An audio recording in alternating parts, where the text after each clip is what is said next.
इसमें हम लोग आगे बढ़े उससे पहले कुछ चर्चा इसकी स्ट्रेटजी पर कर लेनी चाहिए।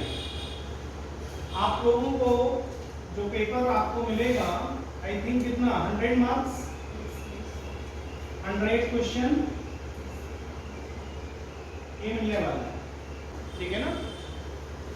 पहला डिवीजन हम करेंगे लॉ, और दूसरा डिवीजन हमारा होगा लैंग्वेज।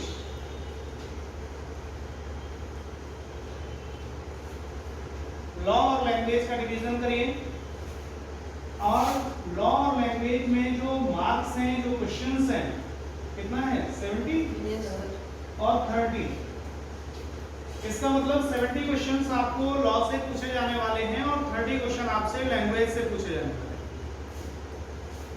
लॉ और लैंग्वेज फिर से हम लोग दो पार्ट में डिवाइड कर रहे हैं। लैंग्वेज में हिंदी और लैंग्वेज में इंग्लिश, ये दो लैंग्वेज आपको मिलेंगी। दोनों में 15 क्वेश्चंस और 15 क्वेश्चंस। 15 क्वेश्चन आपको यहां से उठाने हैं और 15 क्वेश्चन आपको वहां से उठाने हैं, राइट। इसके बाद अब हम लोग आते हैं हमारी जो दूसरी स्ट्रेटजी है, लॉ वाला जो पॉइंट है उसको देखते हैं। इसमें हमारा एक तो ट्रेडिशनल पार्ट है जिसको हम मेजर लॉ कहते हैं, जो आप लोग तैयार करके बैठे होते हैं, जिससे आपको कोई डर नहीं लगता। कितना कर लेते हो बात लगे, लेकिन आप डरते नहीं हो। डरते क्यों नहीं हो? क्योंकि आप पढ़ रहे हो। नंबर ऑफ क्वेश्चन उसमें कितना करते हो पता नहीं, तो डरना तो उससे भी चाहिए आपको, ठीक है ना। तो एक आपका पार्ट हो गया लॉ का, जो आप मेजर लॉ के रूप में आप लोग पढ़ते हैं, मेजर पार्ट पढ़ते हैं, ठीक है ना। और दूसरा हो गया आपका माइनर लॉ या स्पेशल लॉ, ये पार्ट पढ़ते हैं। अब इसका जो डिवीजन होने वाला है, आप जहां पर जा रहे हैं राजस्थान में, तो इसका डिवीजन जो होने वाला है वो जहां तक मेरा अपना अंदाजा है वो 50-20 क्वेश्चंस का होने वाला है, और या फिर 40 और 30 क्वेश्चन होने वाला है। 30 नहीं होने वाला है, ठीक है ना। या तो 50-20 है, और या हो सकता है कि ये 40 हो तो ये 30 हो जाए। तो कहने का मतलब ये है कि जो स्पेशल लॉज हैं वो 20 to 30 वैरी करेंगे, और जो मेजर लॉ है वो 50 to 40 वैरी करेगा। आप इसको 40 मानकर चलते हैं तो इसको 30 मानकर चलते हैं, तो कुल मिलाकर सबसे बड़ा, जो सबसे ज्यादा क्वेश्चन का जो पार्ट है वो आपका जो प्रिपरेशन आप कर चुके हैं अब तक, वहां से आ रहा है। और आपकी एक्यूरेसी, चूंकि आप यहां पर भी डर रहे हैं, यहां पर भी डर रहे हैं और यहां पर भी डर रहे हैं, आप इन 3 पॉइंट्स पर आपको डर लग रहा है, क्योंकि आपके यूज टू नहीं है आप यहां पर। तो आपकी जो स्ट्रेटजी हो एग्जाम की, अगर एग्जाम आप बीट करना चाहते हैं, तो पहली प्राथमिकता इस बात की है कि जो ये पार्ट है, इस पार्ट पर मेरी 90% से ऊपर एक्यूरेसी होनी चाहिए। इस पर हमारी एक्यूरेसी अबव टू 90% होनी चाहिए। अगर 90% एक्यूरेसी हम इस पर मानते हैं और हम 50 क्वेश्चंस को लेकर चलते हैं, हमने माना 50 क्वेश्चन, तो यहां पर आपको 45 क्वेश्चंस करके आए अकॉर्डिंग टू राजस्थान जो बोर्ड है, वहां का जो हाई कोर्ट है, जो भी बॉडी है, वो राजस्थान की बॉडी की आंसर सीट के अनुसार। इसका मतलब ये हुआ कि राजस्थान के आंसर सीट के अनुसार अगर हमारे 45 क्वेश्चन हैं, तो फिर जब 100% एक्यूरेसी होगी तब आप वहां पर पहुंचो, क्योंकि 2 क्वेश्चन तो आपके वो गलत करेंगे, उनकी सीट से आपके क्वेश्चन मिलेंगे नहीं। तो पहली आवश्यकता यह है कि अगर आपको राजस्थान बीट कर रहे हैं तो 45 क्वेश्चन से ऊपर की एक्यूरेसी होनी चाहिए यहां से। अब ये 45 क्वेश्चन की एक्यूरेसी कैसे होगी उस पर थोड़ी सी हम चर्चा करेंगे, उसके बाद इस पर चलेंगे, क्योंकि इस पर तो इसलिए बाद में चल रहे हैं क्योंकि ये तो हम डिस्कस ही करेंगे आपके साथ, ये डिस्कस हम नहीं कर रहे हैं आपके साथ, ठीक है ना। अब इस पर आपकी एक्यूरेसी कैसे होगी, इसकी एक्यूरेसी बढ़ाने के दो तरीके हैं, दो तरीके होंगे इसकी एक्यूरेसी बढ़ाने के। पहला रीडिंग और दूसरा टेस्टिंग। आप अपने आप की रीडिंग की कैपेसिटी बढ़ाइए और अपने आप को टेस्ट भी करेंगे। टेस्टिंग की जब हम बात करेंगे तो फिर मैं कहूंगा कि आपको जितना भी क्वेश्चंस आपको कहीं पर भी मिलता है किसी उस विषय से रिलेटेड या किसी क्वेश्चन कोई भी मिलता है आपको सॉल्व करना है।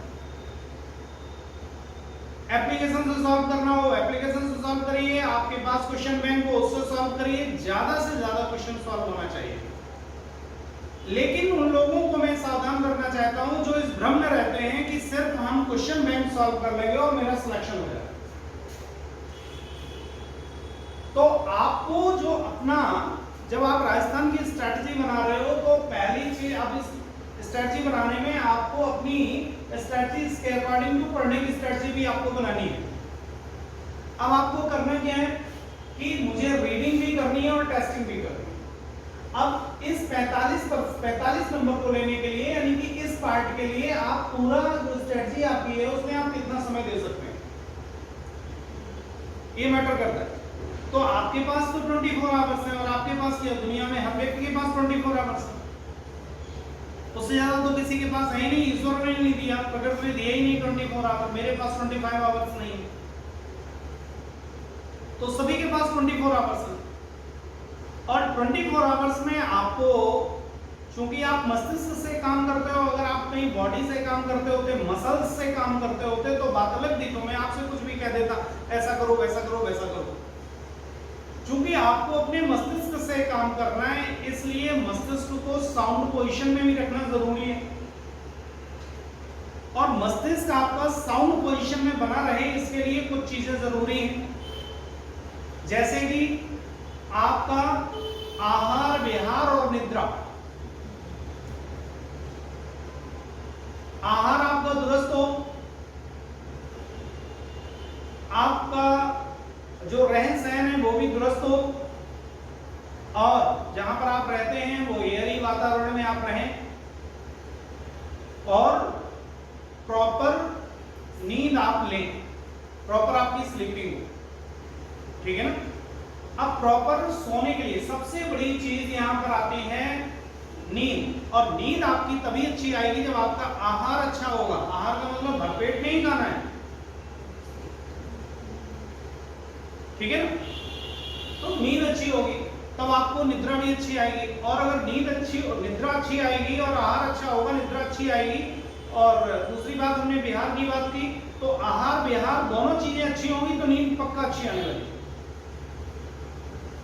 अब नींद के लिए सामान्यता जो हम लोग सामान्य व्यक्ति हैं इसलिए मैं बात कर रहा हूं सामान्य व्यक्ति के लिए। वैसे तो जो लोग योगा वगैरह करते हैं वो बताते हैं कि वो तो 4 घंटे सोकर ही काम चला लेते हैं,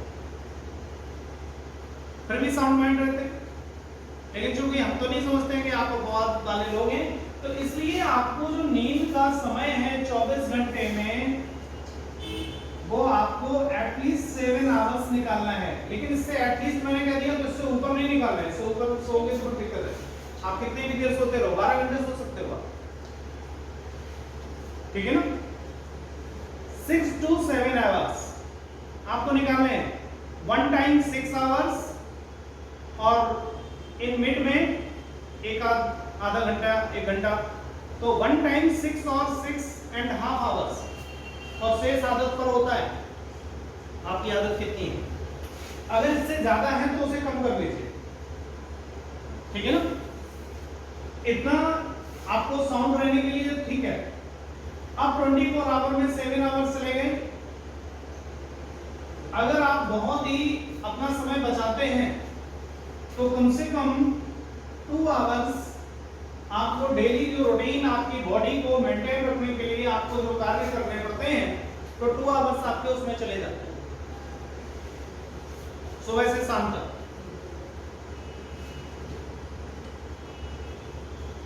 इसके बाद 2 आवर्स और चले जाते हैं अपने आप को रिफ्रेश करने में, थोड़ा इधर उधर करने में, ऐसे वो भी चले जाते हैं। अगर आप इंस्टीट्यूट आते जाते हैं या क्लास करते हैं, अगर आप जैसे अभी क्लास कर रहे हैं तो 2.5 आवर्स आपका इसमें भी चला जाता है अगर इंस्टीट्यूट नहीं आते। तो इतना समय आपका जा रहा है।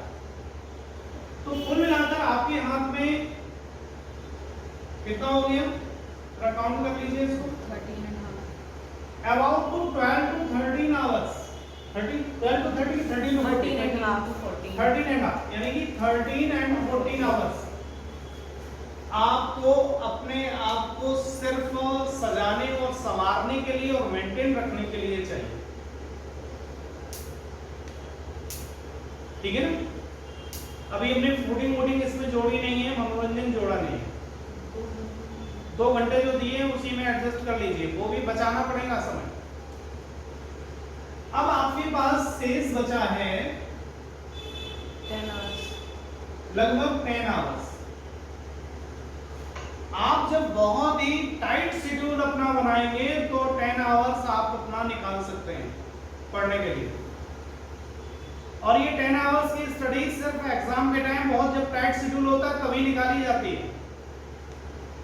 बहुत से लोग किताब कॉपी ऐसे लेकर घूमते रहते हैं, सुबह से शाम तक कहते हैं हम तो 15 घंटे पढ़ते हैं। अरे पागल हो गए हैं, उनकी बातों पर नहीं आना है। ठीक है ना। कोई व्यक्ति आप बात करेगा वो मैं एटलीस्ट 18 आवर्स पढ़ता था, पढ़ना तो बहुत चाहिए, 18 आवर्स पढ़ता था।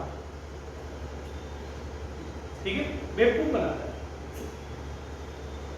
तो आपके पास 10 आवर्स है। अब इस 10 आवर्स में आपको ये भी ध्यान रखना है, क्योंकि आप में से बहुत से लोग हैं जो उनको यूपी भी देना है। तो एटलीस्ट जब एग्जाम आपका आ रहा है, इसका राजस्थान का एग्जाम आपका सामने है और यूपी भी आ सकता है कभी भी, ऐसा आपको लग रहा है, तो अभी यूपी नहीं है तो आप राजस्थान पर फोकस करिए, यूपी को थोड़ा सा वो करिए, यूपी के लिए प्रिपेयर करते रहिए। तो एटलीस्ट 2 आवर्स आपके माइनस होते हैं, 2 आवर्स फॉर यूपी मिसलेनियस जो भी पढ़ते रहते हो आप, जहां पर भी आपका कोचिंग में, मेंस की क्लासेस में, जहां आपका खर्च हो रहा है वहां पर आप खर्च करिए। ठीक है, ये निकाल दीजिए। अब बचे आपके 8 आवर्स। 8 आवर्स आज से आप देना शुरू कर दीजिए राजस्थान के लिए। और अगर 2 महीने तक आपने 8 आवर्स 8 घंटे राजस्थान को स्ट्रेटजी के आधार पर दे दिए तो आप सिलेक्ट हो जाएंगे। और विदाउट स्ट्रेटजी दिए, अभी ये उठा लिया, अभी वो उठा लिया, अभी इधर कर दिया, अभी उधर कर दिया, अभी इसको वहां फेंक दिया, उसको उधर फेंक दिया, वो अपने पागल हो गया हूं, अब मैं क्या करूं, अब तो मैं इसको भी पढ़ना है, अब तो उसको भी पढ़ना है, अब तो इधर भी गया, अब तो उधर भी गया, सब गया, डिस्टर्ब हो जाएंगे। राइट। अब 8 आवर्स में आपको ये डिसाइड करना है कि आपको जितने क्वेश्चंस मिल रहे हैं उसके अकॉर्डिंग टू आपको पढ़ देना। अगर कोई टॉपिक आपका पहले से तैयार, मान लो ये पार्ट आपका तैयार है तो इस पर कम समय दीजिए। चूंकि तैयार है, पढ़ चुके हैं, तो आप थोड़ा कम समय दे सकते हैं, रिस्क ले सकते हैं। अर्थात 8 घंटों में, अब मैं इसका विश्लेषण कर रहा हूं, 8 घंटे में आपको इसके लिए डिवाइड करना है। हिंदी, इंग्लिश यानी कि लैंग्वेज। अब आप लैंग्वेज को कितने आवर देना चाहते हैं पढ़ने के लिए और क्वेश्चन सॉल्व करने के लिए? तो मुझे लगता है कि लैंग्वेज कोई एक दिन का विषय नहीं है ना, आप एक दिन में सीख सकते हैं। लैंग्वेज आप शुरू से सीख रहे हैं, जब से जन्म हुआ है तब से तो लैंग्वेज सीख रहे हो। कॉलेज में गए थे तब से लैंग्वेज सीख रहे हो। तो लैंग्वेज पर बहुत ज्यादा समय बर्बाद करने की आपको जरूरत नहीं है। हिंदी लैंग्वेज हो या इंग्लिश लैंग्वेज हो, कोई भी किसी भी लैंग्वेज पर आपको बहुत ज्यादा समय बर्बाद करने की जरूरत नहीं है। आप ज्यादा से ज्यादा इसके लिए 1 आवर्स, या अगर आपको अच्छा नहीं लगता है तो एक और आवर्स ले लो, ज्यादा से ज्यादा। लेकिन मैं कभी भी नहीं किसी से कहता हूं कि लैंग्वेज पर आप ज्यादा समय दें। लैंग्वेज पर समय तब दिया जाता है जब आपके पास सरप्लस समय होता है। एग्जाम के टाइम आप लैंग्वेज पर समय देंगे, आपके नंबर जो मार्किंग है वो बढ़ेगी नहीं, राइट। अब इसके लिए ज्यादा बेहतर होगा कि थोड़ा सा जो आपका सिलेबस आ रहा है उस सिलेबस के अकॉर्डिंग टू थोड़ा सा डेफिनेशन वगैरह उसकी देखते हुए और उसका क्वेश्चन बैंक सॉल्व कर लिया जाए। इसका क्वेश्चन बैंक में तैयार करवा रहा हूं, आपको एप्लीकेशन पर मिल चुका है, पहुंच गया है, धीरे धीरे उसमें टॉपिक डाले जा रहे हैं। लेकिन वो क्वेश्चन बैंक आपको तब हेल्पफुल होगा जबकि मान लो समास के क्वेश्चन बैंक हमने क्वेश्चन बना दिए, तो समास कितने प्रकार के हैं और मोटे मोटे, बहुत ज्यादा समास नहीं लेकिन छोटे मोटे सब समास हैं, उनके बारे में आपको जानना चाहिए कि ये ऐसे है। अलंकार, अनुप्रास अलंकार, यमक अलंकार, ब्रोडरी अलंकार, इस टाइप के अलंकार आपको थोड़ा सा 2-2 लाइन उनके बारे में उनका परिचय पता होना चाहिए। और उसके बाद ये परिचय आप पता कर लीजिए, अगर कहीं से आप कर सकते हैं, आपके पास कोई टेस्ट बुक है हो तो ठीक है। वैसे मैंने आप लोगों का इस पर रिस्पांस नहीं मिला, वैसे मैंने एक फैकल्टी से बात मैं कर रहा हूं कि हिंदी के कुछ क्लासेस इन्हीं विषयों पर, क्वेश्चन तो मैंने दे दिए, कुछ क्लासेस हिंदी के प्रोवाइड कर दें, फिर उसके बाद हिंदी के क्लासेस के बाद इंग्लिश के क्लासेस की बात आएगी, तो इंग्लिश में भी वही बात होगी। तो फैकल्टी मिलती कि नहीं मिलती, बेहतर फैकल्टी अगर मिल गई तो मैं सोच रहा हूँ कि हिंदी के कुछ क्लासेस, जैसे कि ये जो मैं बात कर रहा था अलंकार कितने हैं, कौन कौन से मोटे मोटी बातें आपके साथ डिस्कस कर ले जाएं और आप इसी वे में लिख लें, तो आप बच जाएंगे इस बात से कि मैं किसी किताब में देखूं या क्या करूं। बट मैं अभी सोच रहा हूँ, अभी डिसाइड नहीं। अगर कोई फैकल्टी बढ़िया मिलती है तो मैं ऐसा करूंगा, अदरवाइज नहीं। समय हमारे पास लिमिटेड, तो ऐसी स्थिति में ये कार्य आपको करना पड़ेगा। हिंदी में हमने बहुत सारे क्वेश्चंस उस पर डाल दिए हैं। आई थिंक 400-500 क्वेश्चंस टोटल पड़े होंगे, 500 होंगे, हो सकता है इससे भी ज्यादा हो जाए। तो आप उनको अगर 2-4 बार सॉल्व कर ले तो बहुत कुछ आपको उससे मिल जाएगा। और दूसरी चीज, सबसे बड़ी चीज ये है कि आपकी टेस्टिंग होगी, उससे आपको पता चलेगा कि हमारी एक्यूरेसी इतनी हो रही है, ठीक है ना। तो उससे करिए। तो कुल मिलाकर जो टेस्टिंग और सबके लिए पढ़ने के लिए मैंने अगर 2 घंटे दिया है, तो 2 घंटे में आप पहले हिंदी पढ़ लें, बाद में इंग्लिश पढ़ लें, दोनों को साथ साथ पढ़ें, वो आपका विषय है। लेकिन फॉर एवर एक चीज ध्यान रखिएगा कि आपको जो टेस्टिंग के लिए रीडिंग और टेस्टिंग, जिसमें क्वेश्चन आंसर आपको सॉल्व करना है, ये 2 पार्ट आपके होंगे हर टॉपिक पर डे। टेस्टिंग के लिए आप 30 मिनट्स दे दीजिए प्रत्येक टॉपिक पर। ऐसा नहीं करना है आपको, एक भी दिन ऐसा नहीं करना है कि मैंने आज में लगातार 3 दिन 4 दिन से मैंने सभी हिंदी का सब कुछ कर लिया। लोग ये गलती कर जाते हैं, तो सीधे सेलेक्ट नहीं होते। हिंदी वाली में सब सारी टेस्ट लगा लिए, 2-2 बार लगा लिए, अब उसको छूना नहीं है मुझे। इसके बाद अब मैंने इसकी लगा लिया, उसको नहीं छूना, मैंने इसको कर लिया, उसको नहीं छूना, मैंने उसको कर लिया, उसको नहीं छूना। अब पता चला कि एक को किया, दूसरे को फिर करने लगे, तब तक पहले वाला भूल गया, क्योंकि दिमाग में डिलीट होने की क्षमता भी बहुत तेजी से डिलीट होती है चीजें। तो इसलिए आप सारी सीट एक बार में, सारा खाना एक बार में मत खाइए। स्लोली आप अपना नियम बना लीजिए कि मुझे इतनी सीट यहां पर करनी है। अब जैसे 30 मिनट का समय दिया, तो आपको 1 सीट या 2 सीट आपको ज्यादा से ज्यादा करनी है यहाँ पर डे। सोचो 30 दिन तक अगर आपने किया तो 60 सीट्स करोगे। 2 महीने अगर कर लिया, 60 डेज कर लिया, तो 120 सीट्स करोगे। और मैं आपको ज्यादा से ज्यादा हिंदी में अगर मैं दे रहा हूं तो मैं ज्यादा से ज्यादा आपको 30 सीट्स दे रहा हूं। मैं 35 सीट दे रहा हूं, मान लो सपोज 30 मैंने दी, तो 120 बार करोगे तो 30 सीट को 120 बार, तो एटलीस्ट आप प्रत्येक सीट 4 बार कर लो। और ये पीरियड पूरा कितना होगा? 2 महीने का। पढ़ते हुए करोगे, पढ़ोगे फिर करोगे, तो उससे फायदा क्या होगा, आपकी एक्यूरेसी बढ़ेगी। एक्यूरेसी अगर आपकी सीट पर टेस्टिंग के दौरान बढ़ती है तो आपका जो मोरल है वो बूस्टअप होता है, और जितना ये बूस्टअप होगा उतना ही आप आगे तेजी से बढ़ेंगे, और जितना आप डिमोरलाइज होंगे उतना ही पीछे जाएंगे। तो अपने मोरल को बूस्टअप करना है, इसलिए कभी भी टेस्टिंग में पीछे नहीं रहना है। एक बार टेस्टिंग की, ठीक है हमारे नंबर कम आ गए, लेकिन कसम खा लो कि दोबारा ये नंबर नहीं आए, राइट।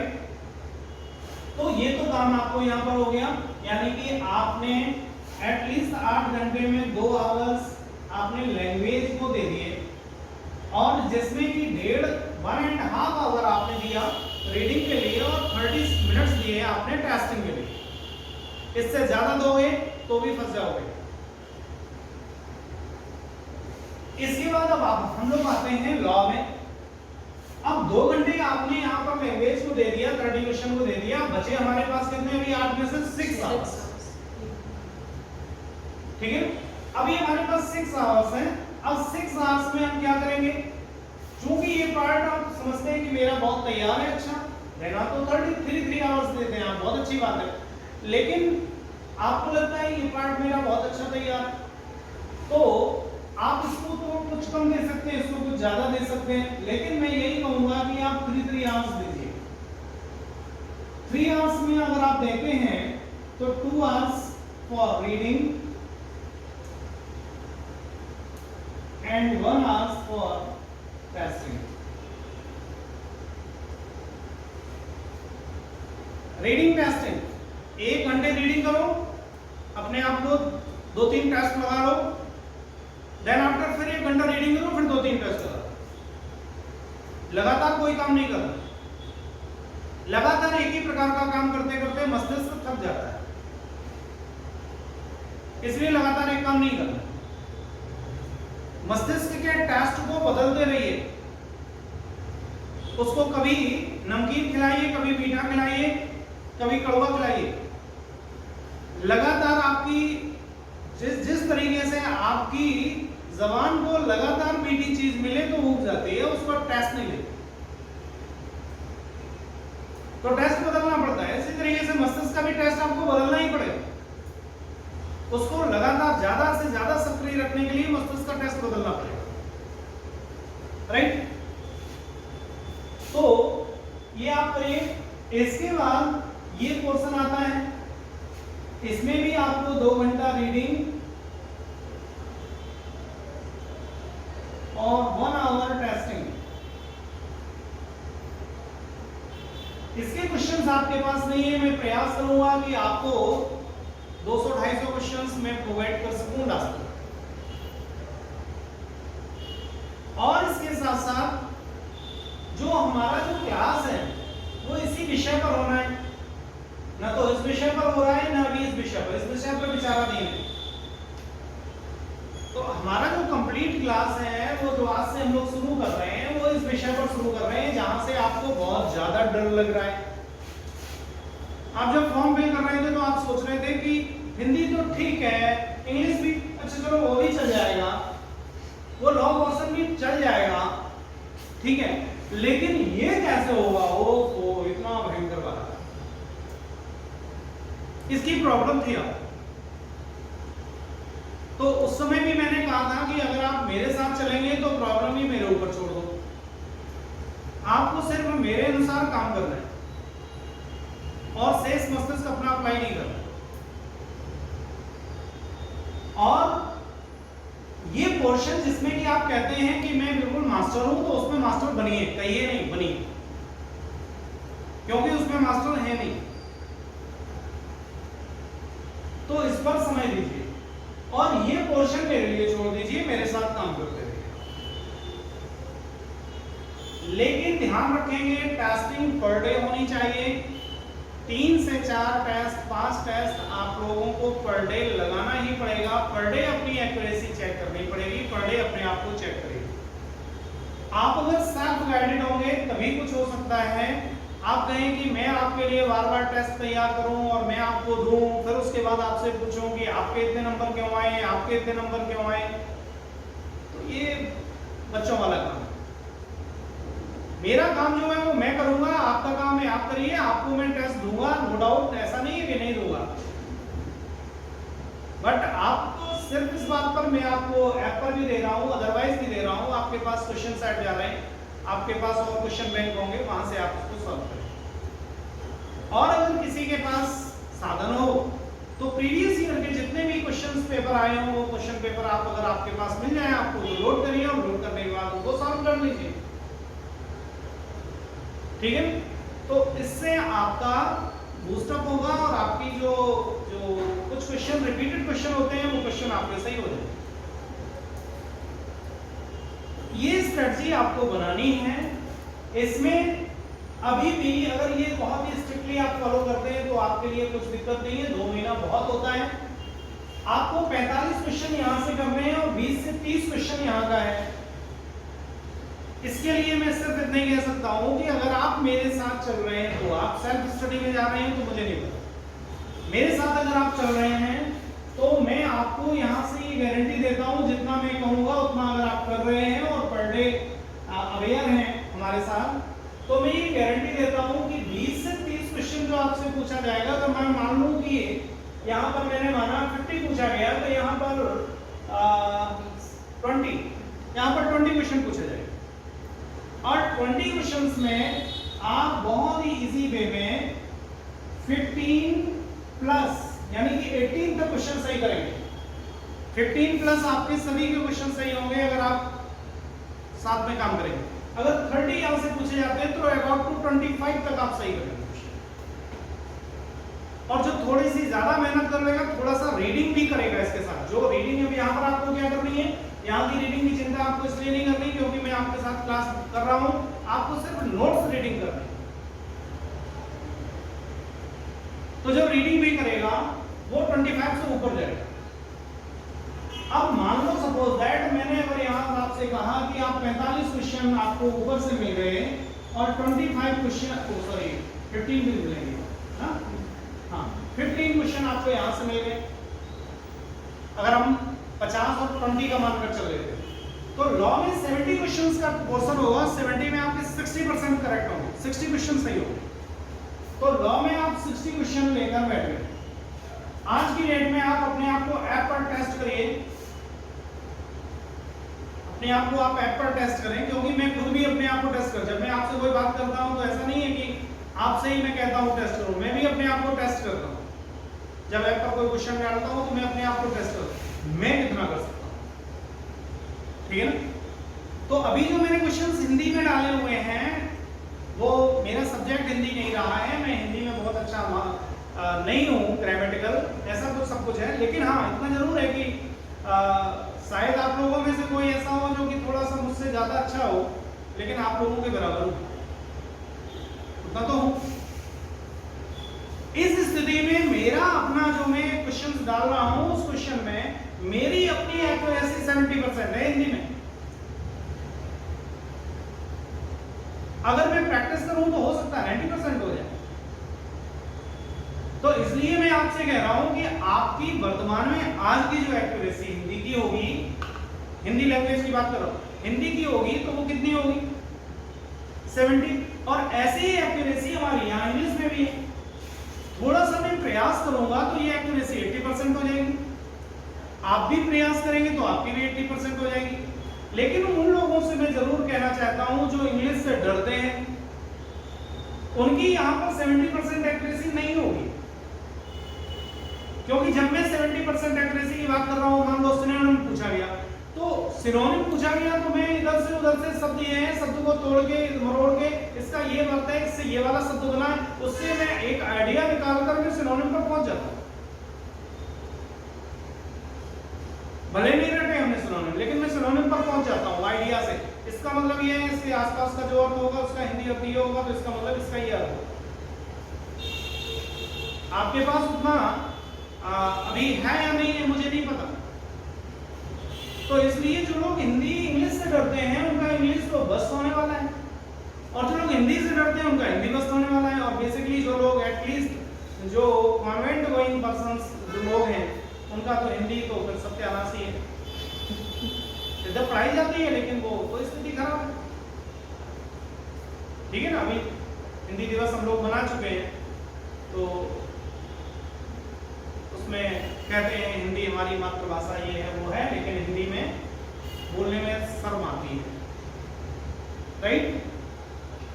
तो कहने का मतलब ये है कि इन दोनों पोर्शंस में आपकी अभी मैं ये बात मानकर चल रहा हूं, जो लोग कंपटीशन में जाना जिनको जाना है वो अगर 70% आपकी एक्यूरेसी है तो इस एक्यूरेसी को थोड़ा सा ग्रामेटिकल पोर्शन को जो थोड़े बहुत देखिए, ज्यादा से ज्यादा हिंदी का जरूर देख लीजिए, हिंदी में आपकी बढ़ेगी। और जिसकी इंग्लिश मजबूत हो वो इंग्लिश में देख ले, इंग्लिश उसकी बढ़ेगी। और जिसकी इंग्लिश कमजोर हो उसको ज्यादा इंग्लिश के चक्कर में परेशान नहीं होना है, माइनस मार्किंग नहीं है करके आइएगा आइडिया से। उनको हिंदी में, जिसका हिंदी मीडियम है इंग्लिश मीडियम नहीं है, उनको हिंदी पे थोड़ा फोकस ज्यादा कर दीजिए। तो अगर आप हिंदी पे फोकस करते हैं तो ये जो 15 क्वेश्चंस हैं, इन 15 क्वेश्चन में आपको 12 से 13 क्वेश्चन करने हैं, सही।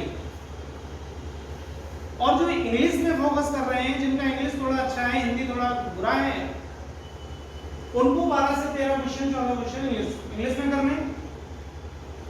अब जिसका हिंदी बुरा, इंग्लिश बुरा है, वो लोग इंग्लिश में 15 क्वेश्चन अगर पूछे जाएंगे तो इतना भी बुरा नहीं होना चाहिए कि आप 6 क्वेश्चन 7 क्वेश्चन ना कर सके, 50% ना कर सके, ठीक है ना। तो उन लोगों के लिए मैं मानकर चलता हूं 7 क्वेश्चन यहां पर और 13 क्वेश्चन यहां पर। और जिसका हिंदी बुरा है उसका 7 क्वेश्चन ऊपर 13 क्वेश्चन यहां। तो टोटल कितना हो जाता है? 20 क्वेश्चन आउट ऑफ 30। और जिसका इंग्लिश भी ठीक है और हिंदी भी ठीक है वो लोग 25 प्लस जाएंगे, ठीक है। तो कहने का मतलब यह है कि 20 क्वेश्चन यहां पर मिल रहे हैं आपको। तो इस प्रकार से आप 80 क्वेश्चंस पर पहुंचेंगे, ठीक है ना। आप 80 क्वेश्चन करके आएंगे। अब मैं ये बात इस चार्ट के माध्यम से सिर्फ आपको इतनी बात बताना चाहता हूं कि 80 क्वेश्चन पहुंचना इतना इजी भी नहीं था आपके लिए इसमें। और 80 क्वेश्चन अगर आप पहुंचते हैं तो सुरक्षित हैं। अब जिन लोगों का ये पोर्शन थोड़ा सा मजबूत है और ऊपर से भी मजबूत करके आ रहे हैं, तो वो लोग यहां से मान लो 5 क्वेश्चन इन्होंने और 6 क्वेश्चन प्लस कर लिए तो वो लोग 85 86 भी पहुंच जाएंगे।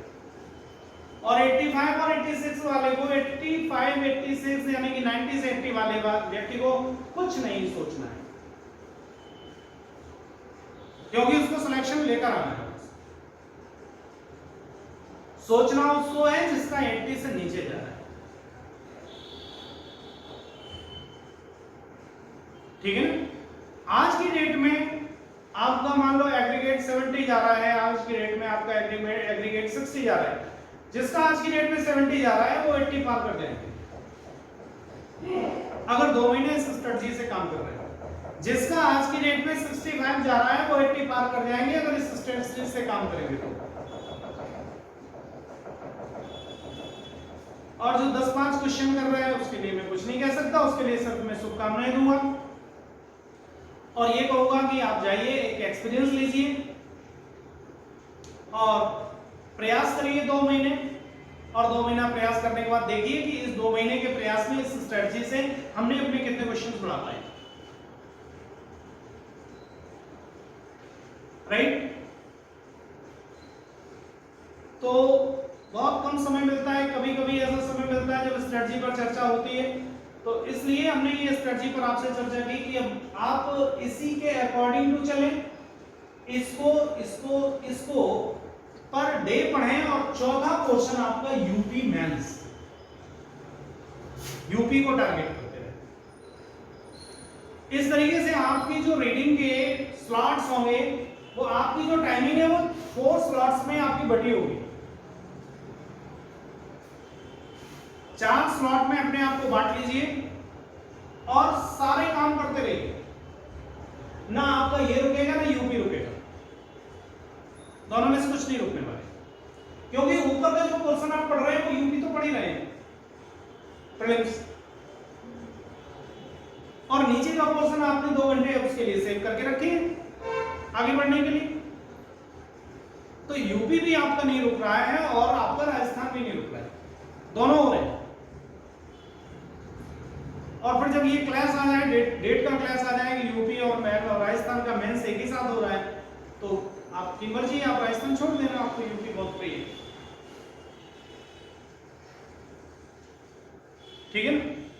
लेकिन ऐसा कोई क्लास अगर नहीं हो रहा है तो जाइए एग्जाम दीजिए, जब ये तैयारी कर ही चुके हो जाइए एग्जाम दीजिए और उसके बाद लौट आइए, एक दिन में कुछ नहीं होने वाला। तो इस स्ट्रेटजी पर आप काम करें। मेरा जोर 2 चीजों पर है, रीडिंग और टेस्टिंग। अब बात करिए, आप सोचें कि इतना सिलेबस है, मैं रीडिंग कैसे करूं? आप रीडिंग कर सकते हैं। आज से आप स्टार्ट करिए मेजर एक्ट की रीडिंग करना। आज से आप आईपीसी उठाइए, जिन लोगों ने आईपीसी पढ़ ली है, जिन लोगों ने सीआरपीसी पढ़ ली है, वो जो पढ़ लिए आपने टॉपिक है वो टॉपिक उठाइए। अगर आप पहले पढ़ चुके हैं तो उसकी रीडिंग आपको करनी है, और रीडिंग करके एक कॉपी लीजिए नई और उसमें लिखिए राजस्थान, और उस राजस्थान के अकॉर्डिंग टू आप सीआरपीसी का एक एक प्रोविजन देखिए, पढ़ना शुरू करिए। आपको लगेगा अरे इसको क्या पढ़ना है, इसको तो मुझे आता ही है, बिल्कुल सही बात है। तो आप उसमें अपना एक बेयर एक्ट बनाना शुरू कर दीजिए, सीआरपीसी लीजिए और सीआरपीसी का एक बेयर एक्ट बनाना शुरू कर दीजिए नई कॉपी में।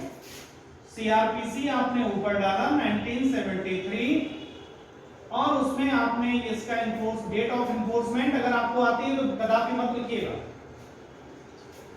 ये जरूर लिखो डेट ऑफ इन्फोर्समेंट, अगर आपको आती है कदापि मत लिखना। डेट ऑफ एनैक्टमेंट लिखिए बट डॉट डॉट डॉट छोड़ दीजिए, क्योंकि आपको आती है, क्योंकि मस्तिष्क ने जवाब दे दिया, और जिस चीज का मस्तिष्क जवाब दे रहा है उस चीज को लिखने की जरूरत नहीं है, क्योंकि मस्तिष्क तो फिर नाराज हो जाएगा, कहेगा मैं आपको जवाब दे रहा हूं फिर भी आप लिख रहे हो, मेरे ऊपर बिलीव नहीं कर रहे, तो बिलीव करो उसको। ये मैंने, अब सोचो कि ये मैंने लिखने को क्यों बोला, ये मैंने इसलिए बोला कि जब आप अपना वो नोट्स पलटे हैं तो आपको डेट ऑफ एनैक्टमेंट, तो मस्तिष्क तुरंत आप बताएगा ये वाली, तो मस्तिष्क को क्वेश्चन दीजिए, आंसर मत दीजिए, राइट। हमारी मस्तिष्क में कितने ही आंसर ऐसे पड़े हुए हैं जिनको क्वेश्चन नहीं मिलता, इसलिए बाहर नहीं निकलता रहता, लेकिन जब आप लोग उसको क्वेश्चन दे देते हैं तो खट से बाहर आ जाता है ये। तो क्वेश्चन देखिए, अब आइए ऐसे आपको करना है। सेक्शन 1 आता है, 3 पॉइंट कीजिए, इन्फोर्समेंट, डेट ऑफ उसका नेम, इन्फोर्समेंट एंड उसका कमेंसमेंट एंड। अब उसमें अगर कोई पॉइंट आपने, अब रीडिंग उसमें करेंगे, आप बेयर में रीडिंग करेंगे, पढ़िए, कोई पॉइंट आपको ऐसा लग रहा है कि नहीं ये मेरी मेमोरी में नहीं है, तो वहां पर ये पॉइंट आप लिख लीजिए, यहां पर लागू होती है, लिख लिया। जो आपकी मेमोरी में नहीं था उसको लिखो। इसके बाद फिर यहां से लेकर यहां तक ये है सेक्शन 2, सेक्शन 3, सेक्शन 4, ऐसा ही है, खाली स्थान छोड़ते चले जाइए। सेक्शन 2 में डेफिनेशन क्लॉज, अब उस डेफिनेशन क्लॉज में सारी डेफिनेशन लिख देंगे, आप अपने पढ़िए, आपको मालूम है 2A में ये है, B में ये है, C में ये है, D में ये है, E में ये है, F में ये है, तो लिखने की जरूरत नहीं है।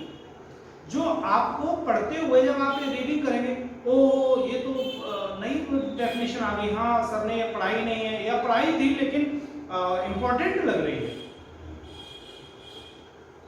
राइट, नोट करो, नई चीज मिल रही है, नोट कर लीजिए। 50 बार डेफिनेशन पढ़ोगे नई चीज मिलेगी, जो नई चीज मिल रही है आपके मस्तिष्क ने नए तरीके से देखा, उसको नोट करिए, आगे बढ़िए। 3, 4, 5, 6, 7, 8, 9, 10 ऐसे आगे बढ़ते चले जाइए। जो सेक्शन आपको नया लग रहा है, जो आपकी मेमोरी में नहीं है, उस सेक्शन के 2 पॉइंट्स, पूरा बेयर नहीं लिखना है, क्या करना है, 2 पॉइंट्स। मान लो सपोज दैट मैं सेक्शन 8 पर पहुंच गया, और सेक्शन 8 में सीआरपीसी में मेट्रोपॉलिटन एरिया। मेट्रोपॉलिटन एरिया है। अब मेट्रोपॉलिटन एरिया हमने सेक्शन 8 में लिखा, सेक्शन 8 मेट्रोपॉलिटन एरिया, ये लिखा हमने। अब मेट्रोपॉलिटन एरिया का मतलब क्या, ऐसे खींचा, आबादी 10 लाख या अधिसूचना, ये एरिया है मेट्रोपॉलिटन, माने जाएंगे। 3 पॉइंट बना दिए, लैंग्वेज लिखने की क्या जरूरत है, 3 पॉइंट लिखिए, बात खत्म करिए, छोड़िए उसको। इसी तरीके से आपको क्रमशः आगे बढ़ना है। अब आपका राजस्थान स्पेशल प्रीलिम्स का नोट्स तैयार हो गया। अब मैं इतना पूछना चाहता हूं कि आप, चूंकि आपने सीआरपीसी पढ़ाया और इस तरीके से आप जब सीआरपीसी के हो रिवाइज करेंगे, नोट्स बनाएंगे अपना अलग से, राजस्थान स्पेशल नोट्स, एक कॉपी परचेज करिए, उसमें बनाइए। कोचिंग का जो आपका लिखा हुआ उसी को बार-बार मत पलटिए। हाँ, कोई चीज फंस रही है, इसमें क्या था, नहीं समझ में आ रहा, कोचिंग का नोट्स उठाइए, उससे देखिए फटाफट क्या लिखा है गया है, उसको आप लिखना है। इस तरीके से पर डे, मैं अब थोड़ी देर के लिए बात कर रहा हूं, आप पर डे अगर थोड़ा स्पीडी पढ़ना है आपको, चूंकि पढ़ी हुई चीजें, तो पर डे अगर आप अपना ये मानकर चलिए कि मुझे 50 सेक्शन रिवाइज करने हैं, 50 सेक्शन समय के अकॉर्डिंग टू 30 सेक्शन 20 सेक्शन, आप अपना डिवाइड कर लो कितना समय मुझे चाहिए इसमें। अब अगर आपने 50 सेक्शन का टारगेट दिया अपने आप को, तो आपको पर डे 50 सेक्शंस अपने करने हैं। 50 सेक्शन अगर आप करोगे तो आने वाले समय में सीआरपीसी में मान लो 400 समथिंग सेक्शन, 484 सेक्शंस है, तो आपको पूरी आईपीसी सीआरपीसी रिवाइज करने में कितने दिन लगने वाले हैं? About to 1 minute. 50 section per day लेकर जा रहे हैं, अबाउट टू 8 to 10 डेज। 10 दिन में सीआरपीसी कंप्लीट, 10 दिन में आईपीसी कंप्लीट, 10 दिन में दूसरा, इसी तरीके से कॉन्ट्रैक्ट उठाया, टीपी उठाया। अगर आपकी कैपेसिटी में थोड़ा सा कम है तो थोड़े सेक्शंस कम कर सकते हैं। तो कुल मिलाकर आप देखेंगे कि कोई वेयर एक्ट आपने 10 दिन में, कोई वेयर एक्ट 7 दिन में, कोई वेयर एक्ट 6 दिन में आपने कवर कर लिया। आपके पास एटलीस्ट अभी आप मानकर चल सकते हैं आपके पास 60 डेज है। इस 60 डेज में रीडिंग और राइटिंग के माध्यम से आप 50 section per day multiplied by 60 कितना हुआ?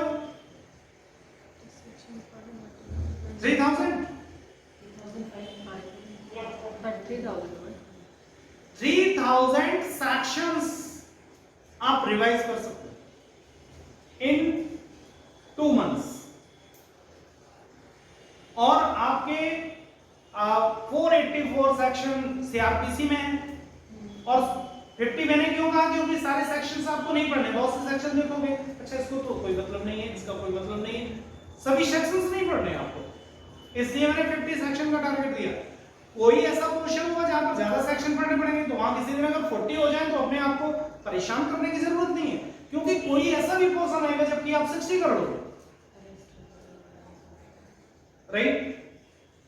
तो 3000, अब आपके 400 सेक्शन यहाँ हैं, 500 400 500 लमसम 500 आईपीसी में है, सबसे बड़े बड़े पोर्शन तो उठा लिए। इसके बाद किसी में 100 है, किसी में 200 है, किसी में 300 है, किसी में 250 है, सबको जोड़ लीजिए और आप जरा देखिए कितने सेक्शन होंगे, 3000 से ऊपर नहीं आने जाएंगे। और आपको क्या करना है, इसके साथ में जो आपका क्लास नोट है उसको भी साथ में रखना है पढ़ने के दौरान। स्पेशल नोट आप अपना बना रहे हो राजस्थान का, क्योंकि राजस्थान में जब जाओगे तो उसी को पलटोगे एक दिन पहले। तो उसमें क्या करें कि जो टॉपिक आपको यहाँ पर पढ़ाया गया है उस टॉपिक का केस लॉ आपको नहीं पता है, तो उसी में वो सेक्शन लिखिए, सेक्शन का पॉइंट लिखिए और केस लॉ का नाम डाल दीजिए, बस। स्टोरी लिखने की कोई जरूरत नहीं है, क्योंकि स्टोरी आपका मस्तिष्क खुद आपको बताएगा। एक काम हो गया। दूसरा काम आपको क्या करना है कि जब 50 सेक्शंस आपने आज पढ़ लिए, कल आपको नेक्स्ट 50 पढ़ने हैं, लेकिन ध्यान रखिए कि जो आज 50 सेक्शन पड़े हैं उनको उठाकर गटर में नहीं फेंकना। वो 50 सेक्शंस आप अपनी एक रेड पेन, कोई एक स्पेशल पेन रखिए, उससे अंडरलाइन करते जाइए जो महत्वपूर्ण पार्ट है। सेक्शन पर महत्वपूर्ण हो तो सेक्शन करिए, कोई लाइन आपने लिखी हो जो आपके मस्तिष्क में रिकॉल नहीं हो रही, उसको अंडरलाइन करिए। और फिर उसके बाद क्या होगा, जब सेकंड डे होगा तो विद इन 5 मिनट्स आप पहला काम यही करें कि 5 मिनट के अंदर ये 50 सेक्शन को फटाफट पढ़ लें। 5 मिनट से ज्यादा नहीं लगेगा और अगले 50 सेक्शन की यात्रा कर लें। That is the reading. तो reading with writing, reading with writing होगी। अगर आप सिर्फ और सिर्फ ऐसे देखकर रीडिंग करोगे, कुछ नहीं होने वाला है, आप गलती करेंगे। देखने मात्र से काम नहीं चलेगा, हाथ में पेन रहना ही चाहिए और कॉपी हाथ में होनी चाहिए। कॉपी हो, पेन हो और किताब हो। तो रीडिंग विद राइटिंग करनी है आपको। और दूसरा क्या करना है, फिर उसके बाद टेस्टिंग करनी है। 50 क्वेश्चन पढ़ते पढ़ते पागल हो जाओगे। 50 सेक्शन पढ़ते पढ़ते मस्तिष्क जो है, जब पढ़ोगे आप खुद अपने उससे पढ़ोगे तो ये मस्तिष्क जवाब देना शुरू कर देता है। और नए सेक्शन अगर पढ़ने हो तो 10 में जवाब दे जाएगा, क्योंकि आपके ये पढ़े पढ़ाए सेक्शन है, पढ़े हुए सेक्शन है, कई बार पढ़े हुए, इसलिए इसमें जवाब 50 की मैं बात कर रहा था, लेकिन इसमें जवाब दे जाएगा। नहीं, जब जवाब दे जाए तो फिर करना क्या है, आपको तुरंत उसी की टेस्टिंग नहीं करनी है, गलती करोगे। हिंदी की टेस्टिंग उठाइए, कर लीजिए, अलंकार पढ़ लीजिए, कनक कनक से सोगुनी मादिकता दिखता है। तो टेस्टिंग किसकी करिए, पढ़िए इसको, टेस्टिंग करो इसकी, और जब इसको पढ़ो तो टेस्ट करो इसको। और अगर ऐसा नहीं करोगे तो एक्यूरेसी बिगड़ जाएगी, क्योंकि मस्तिष्क यहां से पजल हो चुका है, परेशान हो गया है, और उसी टाइप के आप अगर उसे क्वेश्चन दे दोगे तो वो और परेशान हो जाए। ठीक है ना, उसे क्वेश्चन डिफरेंट टाइप के दीजिए आप, फिर मस्तिष्क उतनी फ्रेश होकर उतनी तेजी से काम करेगा। ठीक है ना, ये साइंस है मस्तिष्क को काम करवाने का, ज्यादा काम करवाने का। इस पर आप काम करें, 2 महीने इस तरीके से चलते रहें तो राजस्थान आपकी मुट्ठी में है, कोई रोक नहीं पाएगा। और अगर इस स्ट्रेटजी को छोड़कर आप चलते हैं, क्लास सर के सर क्लास पढ़ा रहे हैं, चलो क्लास पढ़ लेते हैं, इसके बाद बहुत कुछ काम करने हैं, 2 धंधे हैं, अब इसके बाद वहां जाना है, फिर वहां जाना है, सर इतनी देर से क्लास कर रहे हैं, ये जल्दी से बंद करें ताकि मैं वहां चला जाऊं, वहां की ट्रेन निकल रही है, वो निकल रहा है, वो निकल रहा है, तो फिर कुछ नहीं होगा। राइट, तो हमारा अभी आपके साथ जो डिस्कशन इस पोर्शन पर होने जा रहा है, इस पोर्शन पर अगर आपसे 20 क्वेश्चन पूछे जाएंगे तो आप 15 प्लस करेंगे, अगर आपसे 30 क्वेश्चन पूछे जाएंगे तो आप 25 प्लस करेंगे, अगर मेरे अनुसार चलेंगे तो। ठीक है ना, और मेरी रिस्पांसिबिलिटी उस समय पूरी हो जाएगी जब मैं कहूंगा और 4 लोग और आपके साथ कहेंगे, आपके अगेंस्ट कहेंगे कि हाँ ये टॉपिक पढ़ाया गया था, आप फिर भी नहीं करके आते हो, तो ये आपकी रिस्पांसिबिलिटी है, आप इसमें गलती करोगे, मैं नहीं गलती कर रहा, क्योंकि प्रैक्टिस आपको करनी है। मुझे आपको बस एक सरल तरीके से चीजों को प्रोड्यूस करना है।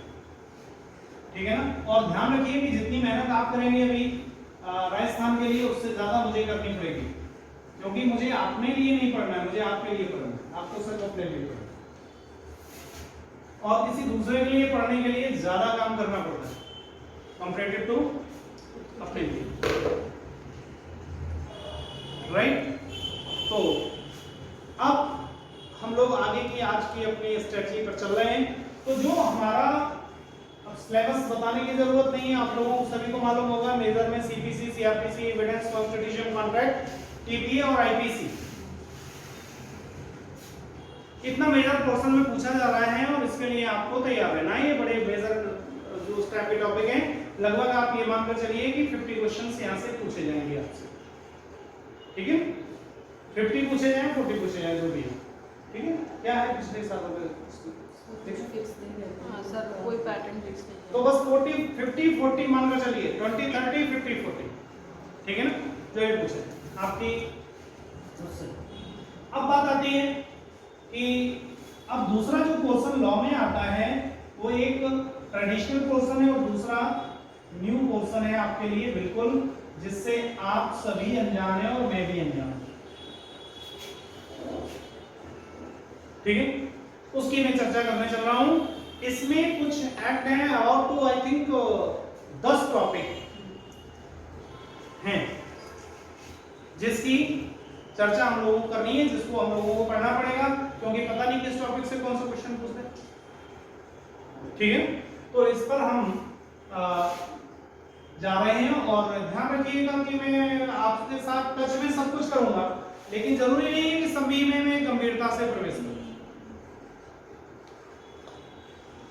मैं अभी अगर आपके साथ एक एक्ट मैंने डिस्कस कर लिया, अब एक एक्ट कर पाऊंगा कि नहीं कर पाऊंगा, टाइम तो आपका बातों ही बातों में पूरा हो गया जो मैंने दिया था गिवन टाइम, लेकिन मैं भी शुरुआत करूंगा उसके बाद। तो एक एक्ट मैं आपके साथ डिस्कस करूंगा, तो आप ये देखेंगे कि एक सामान्य जो डिस्कशन होगा उसके बाद आप उस एक्ट से आने वाले सारे क्वेश्चंस लगभग करने लगेंगे, गहराई में जाए बिना, ठीक है ना। आपका क्वेश्चन शुरू हो जाएगा। तो आपको जो पढ़ना है वो सिविल का पार्ट है, एसआरए 1963 आपको पढ़ना ही चाहिए क्योंकि यूपी का भी पार्ट है, ठीक है ना। इसको हम लोगों को पढ़ना है। लिमिटेशन एक्ट आ रहा है,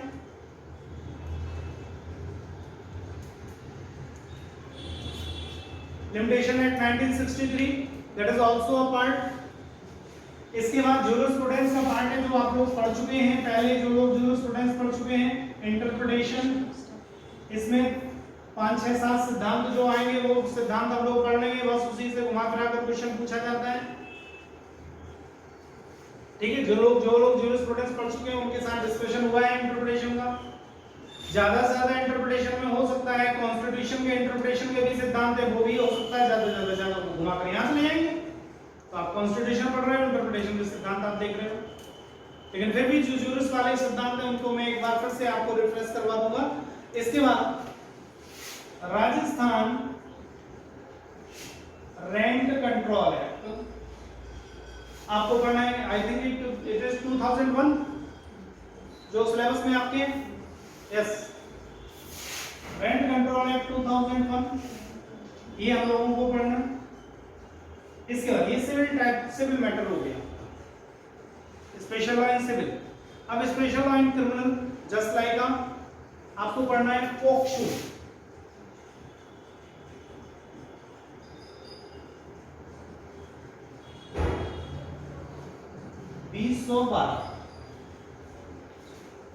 इसको पढ़ना है। पोक्सो के बाद आपका जेजे एक्ट है 2015, अभी जो नया आ गया,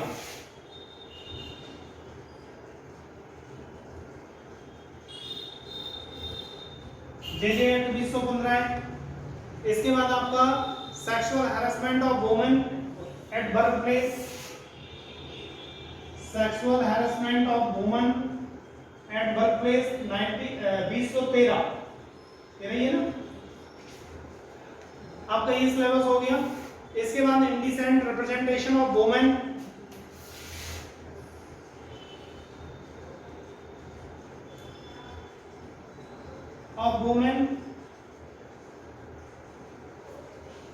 ये हम लोगों को डिस्कस करना है। 1986 and the provision of offender acts 1958, लेकिन उससे पहले दूसरा एक्ट हम लोग पढ़ेंगे डीवी एक्ट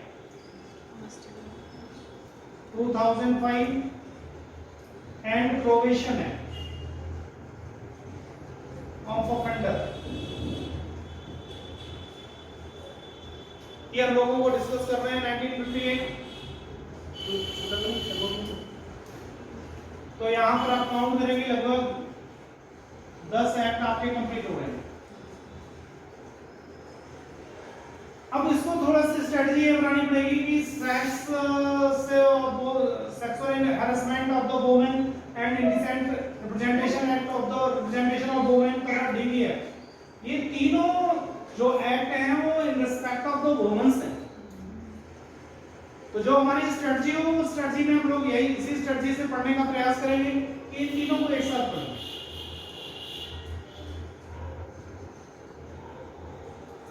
प्रावधान एक दूसरे से कोरिलेट करते नजर आएंगे।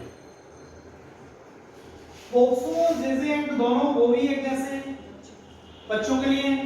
फर्क इतना है कि जेजे एक्ट में जो बच्चा है वो क्रिमिनल है, क्रिमिनल कह सकते हैं, उसने अपराध करके आया है। और जो पोक्सो है उसमें बच्चा पीड़ित है। दोनों ही बच्चों से रिलेटेड है। दोनों को हम लोगों को कोशिश करेंगे साथ में पढ़ने की, आगे पीछे पढ़ने की। इसके बाद आपको ध्यान ये रखना है कि इनके साथ इनके रूल्स भी जुड़े हुए, एक्ट के साथ रूल्स भी जुड़े हुए। मान लो सपोज दैट आप 2012 का पॉक्सो एक्ट पढ़ते हैं, तो पॉक्सो एक्ट के साथ में पॉक्सो नियमावली भी जुड़ी हुई है। अब ये नियमावली, एक पॉक्सो एक्ट जब बना था उसी समय नियमावली आ गई थी 2012 में, लेकिन उसके बाद उस 2012 की नियमावली को समाप्त कर दिया गया और अब नई नियमावली आ गई है, दैट इज 2020। तो आपको जो नियमावली पढ़नी है वो 2020 की पढ़नी है। अब नियमावली भी पढ़नी, नियमावली में भी लगभग नियमावली का विस्तार भी उतना ही है जितना लमसम एक्ट का है। तो अगर नियमावली के एक एक शब्द और एक्ट के एक एक शब्द अगर हम पढ़ने चले तो फिर तो पॉक्सो ही पढ़ पाएंगे और दूसरा कुछ नहीं पढ़ पाएंगे। तो हम लोग कुछ इस तरीके से स्ट्रेटजी तैयार करें कि कम पढ़कर सारी चीजें हमारी तैयार हो, ठीक है। तो मैं अपना पहला जो लेक्चर है वो मैं यहीं से स्टार्ट करना चाहता हूं, पॉक्सो से ही करना चाहता हूं, ठीक है। और फिर आगे पीछे इनको कवर कर लेंगे, फिर इनको कवर करेंगे। यद्यपि मेरा प्रयास, मैं सोच तो ये रहा था कि पहले छोटे छोटे एक्ट कवर करके आपके मस्तिष्क से ये जो मनोवैज्ञानिक दबाव है वो खत्म करवा, ये 10 एक्ट है। अभी 5-7 क्लास 10 क्लास जहां पर हो गए वहां पर करीब आपके आधे से ज्यादा एक्ट खत्म, और जब आधे एक्ट खत्म हो गए तो मनोवैज्ञानिक दबाव खत्म, ठीक है ना। जो मुझे लगता है अरे इतना आएगा, तो ये मनोवैज्ञानिक दबाव है। तो सबसे पहले उस दबाव को खत्म करना चाहिए और उसके बाद हम स्लोली से इस पर बढ़ेंगे। तो इसी संदर्भ में हमने आज इस एक्ट को लिया है।